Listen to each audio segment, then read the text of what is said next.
მოციქულებრივ მამათა სწავლანი კლიმენტი რომაელი პირველი ეპისტოლე კორინთელთა მიმართ თავი მესამე ამბოხის მიზეზი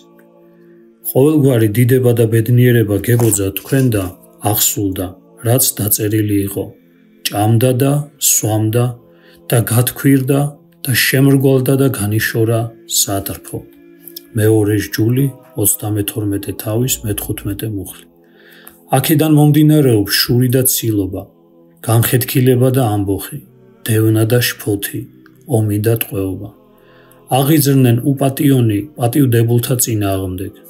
უჩინონი წარჩინებულთა წინააღმდეგ უგუნურნი გონიერთა წინააღმდეგ ყმაწვილები უხუცესთა წინააღმდეგ ამის გამო განდგა შორს სიმართლე და მშვიდობა მიატოვა თითოეულმა შიში ღვთისა და თითქმის დაბრმავდა თავის რწმენაში აღარ ცხოვრობდა მის სჯულდებათა ცნებებით აღარ მოქალაქეობდა იმ მოვალეობის შესაბამისად რომელიც ქრისტეს მიმართ ჰქონდა არამედ თითოეული მათგანი თავისი გულის უკეთურ გულისწყლებს აჰყვა და გულში ჩაიდო უსამართლო და უწმინდური შური რომლის მეშვეობითაც შემოვიდა სიკვდილი სამყაროში